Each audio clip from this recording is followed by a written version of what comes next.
Story 1. I am a university professor lecturer. Once during a final exam, I fell asleep. There were 40 or 50 students in the room, and I alone was responsible for invigilating. When I woke up, everyone was gone, and there was a stack of exams next to me.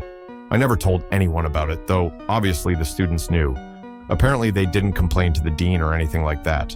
Story 2. For a long time, our company didn't use a cleaning service. Granted, it's not a very large office, so our boss and the company owner relied on the second and third shift tech support team to handle any and all cleaning.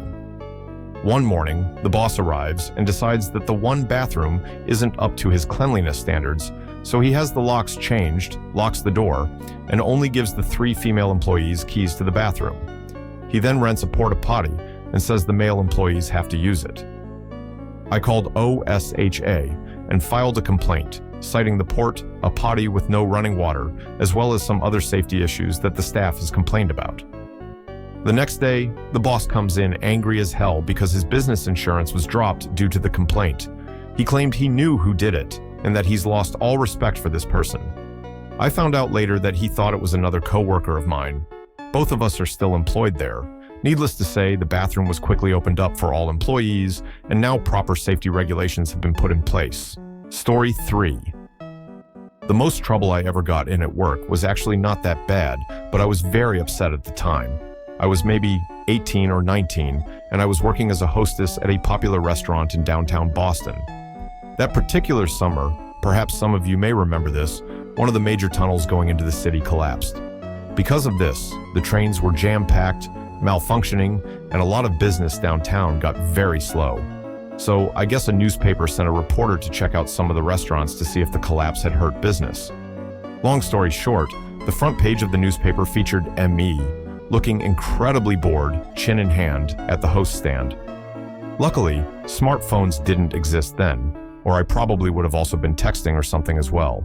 The caption was something like, "Patchwork tablecloth waits for customers on a slow day." Not great. I nearly got fired. They also hung copies of the photo all over the restaurant saying with "what not to do" scrawled all over it, which was pretty embarrassing. Story 4. Worked at a satellite office of a company based a few states away. CEO's son worked at the main office.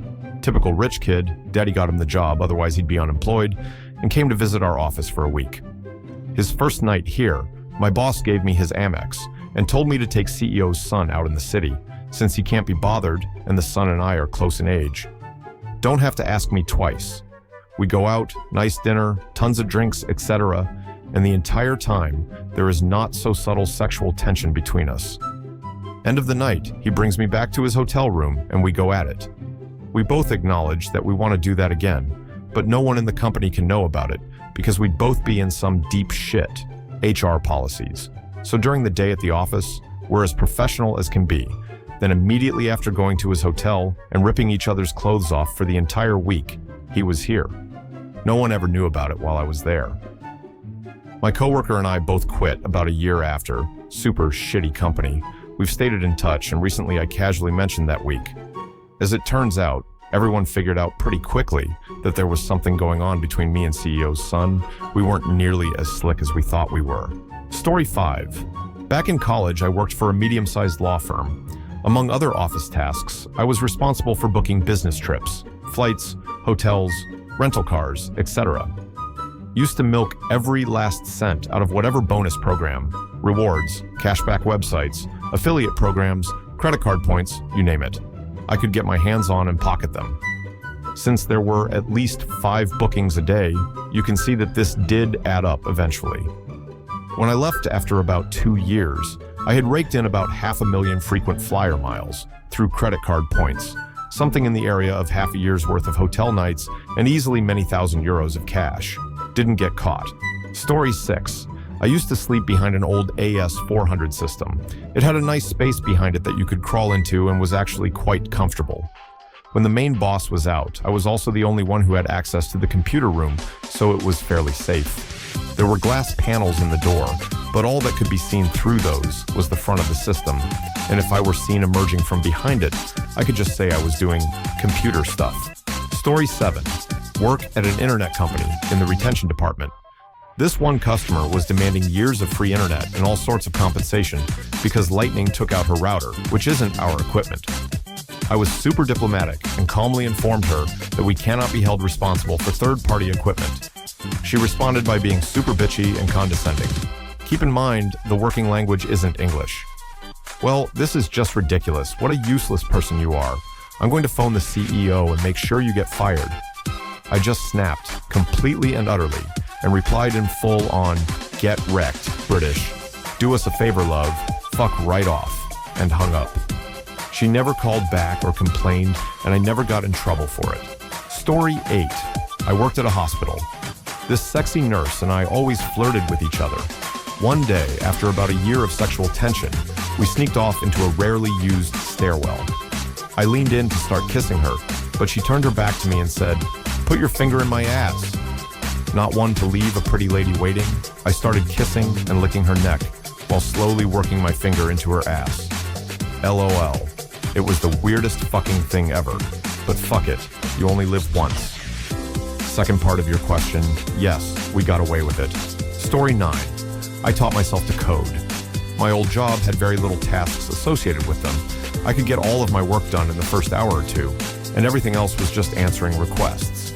No one would call after 6. I worked second shift, so I would spend the next few hours learning to code. My boss let me bring in my laptop, so I would just open Text Wrangler and iTerm and code to my heart's content. Eventually, I was able to quit to pursue a career in programming full-time.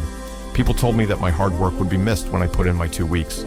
I never did that much work, but I was always thorough and made sure what I did wasn't lackluster. Story 10.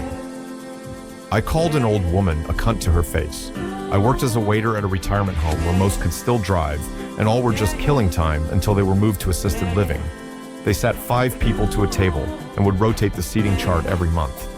This woman was such a bitch, it was a punishment to be say with her. She was on a serious mission to insult everyone at the table. After she had thoroughly insulted me as much as she could, she started in on my favorite resident and made her cry. I flipped. I yelled out, "Shut your fucking mouth." I called her a cunt and asked her to leave. I told her I would bring her good to her in her room. I got a bad look from my boss, but that was it. I became everyone's favorite waiter after that. Story 11. I called an old woman a cunt to her face. I worked as a waiter at a retirement home where most could still drive, and all were just killing time until they were moved to assisted living.